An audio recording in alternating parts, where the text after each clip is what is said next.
हाँ, हिटलर भी चुनाव जीत के आया था। हाँ, हिटलर भी चुनाव जीत जाता था। हिटलर चुनाव कैसे जीतता था? हिटलर चुनाव ऐसे जीतता था कि जर्मनी के पूरे इंस्टीट्यूशंस उसके हाथ में थे। उसके पास एसए थी, पैरामिलिट्री फोर्स थी, उसके पास पूरा का पूरा ढांचा था।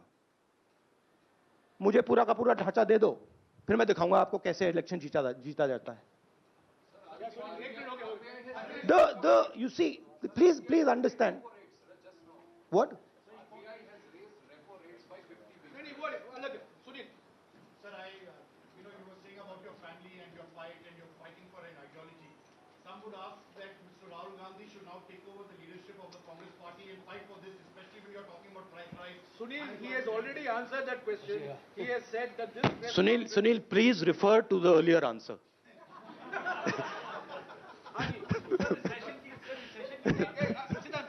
I will, please refer to that one. It is there. You can look at the video. You can look at the video nicely, and it's all there.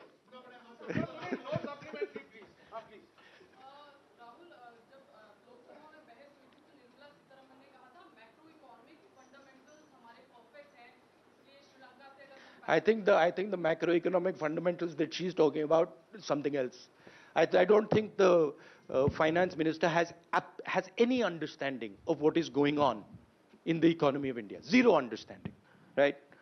She is there as a mouthpiece. She has absolutely no understanding.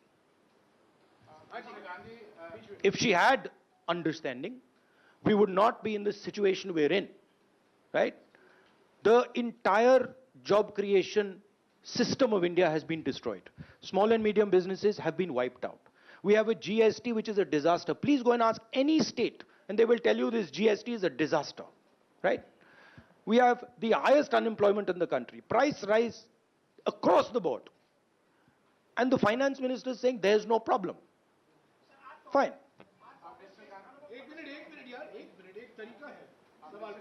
BJP alleges that Congress is using the tactics of shoot and scoop. आप उनको attack करते हैं, फिर आप चले जाते हैं parliament से बाहर और बीजेपी कहती है वो Congress is not participating in the discussion. Please refer to my earlier answer, which I had just given, about the importance of debate and how we are not allowed to debate in Parliament.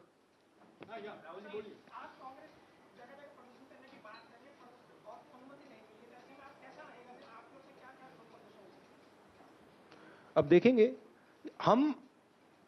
हमारा काम विपक्ष का काम है। एक तरीका चलेगा नहीं चलेगा उसको हम टेस्ट करेंगे, दूसरा तरीका टेस्ट करेंगे, तीसरा तरीका टेस्ट करेंगे, मगर हम रेजिस्टेंस को नहीं छोड़ेंगे। लास्ट टू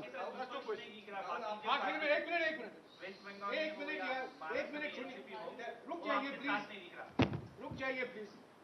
राहुल, आपने कहा कि विपक्ष को खत्म करने की कोशिश है, आपको डराया जा रहा है, अटैक किया जा रहा है। क्या इस बात का भी आपको अंदेशा है कि आपकी या सोनिया गांधी की गिरफ्तारी हो सकती है? मैंने आपसे कहा आप जो भी करना चाहते हो करो, कोई फर्क नहीं पड़ता मुझे। It does not make me any difference. You have to understand this. You have to understand the culture I come from. It does not make me any difference. I will be the happiest person.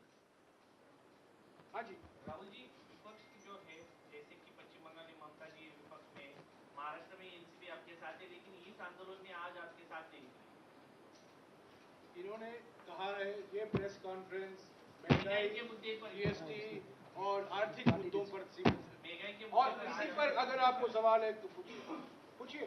जी राहुल, आपने जिक्र किया कि विपक्ष की जो मजबूती होती है वो संस्थान होते हैं, इंस्टीट्यूशंस होते हैं। हमने अभी देखा कि पीएमएलए को लेकर जिस तरह से लगातार आप भी हमलावर हैं, पीएमएलए के जो प्रावधान थे उसके खिलाफ 242 याचिकाएं सुप्रीम कोर्ट में थी, लेकिन सुप्रीम कोर्ट का एक आदेश आता है और उसके बाद भारतीय जनता पार्टी कहती है कि अब विपक्ष के नेताओं पर और ज्यादा सारे के सारे हिंदुस्तान के इंस्टीट्यूशंस आज आरएसएस बीजेपी के कंट्रोल में है। सारे के सारे, एक नहीं बचा है, सारे के सारे। तो जो ऑपोजिशन का आइडिया है, ऑपोजिशन के ऑर्गेनाइजेशंस नहीं, ऑपोजिशन का जो आइडिया है उस पर आक्रमण हो रहा है।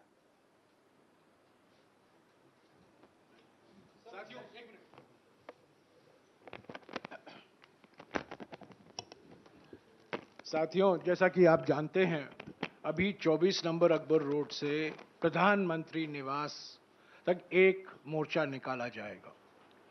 11 साढ़े 11 बजे को पार्लियामेंट से राइजीना हिल तक एक प्रदर्शन होगा। ये आज का कार्यक्रम है। आज राहुल जी हमारे बीच में हैं। उन्होंने सभी सवालों का जवाब दिया है। एक तरफ एक व्यक्ति हैं जो बैठकर आपके सवालों का जवाब देते हैं, दूसरे तरफ एक व्यक्ति हैं जो 8 साल से एक भी प्रेस कॉन्फ्रेंस, एक भी प्रेस भेंट नहीं की है। एक तरफ एक व्यक्ति हैं जो बिना कोई कागज के आपके सवालों का जवाब दे रहे हैं, और दूसरे तरफ एक व्यक्ति हैं जो टेलीप्रॉम्प्टर जीवी हैं।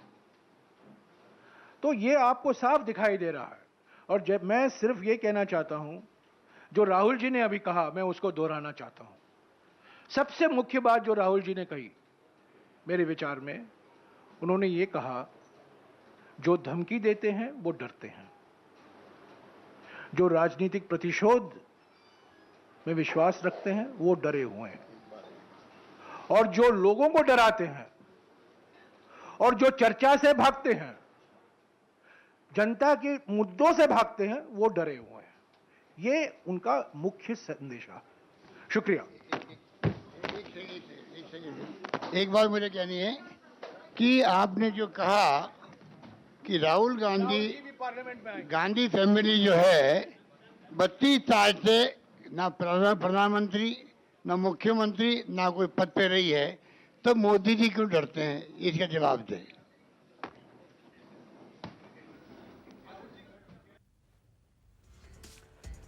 तो राहुल गांधी को आप सुन रहे थे। प्रोटेस्ट से पहले मीडिया से मुखातिब हुए राहुल गांधी, और उन्होंने जो बड़ी बातें कही हैं, सीधे वो नरेंद्र मोदी सरकार पर हमलावर दिखाई दिए। हिटलर भी चुनाव जीतता था। जब लगातार चुनाव जीतने पर सवाल पूछा गया तो गांधी परिवार लोकतंत्र के लिए लड़ता है और लड़ता रहेगा। तरीके बदलेंगे लेकिन विरोध नहीं छोड़ेंगे। राहुल गांधी ने कहा कि हम डरने वाले नहीं हैं, बैंक से कर्ज लेना और महंगा हो जाएगा।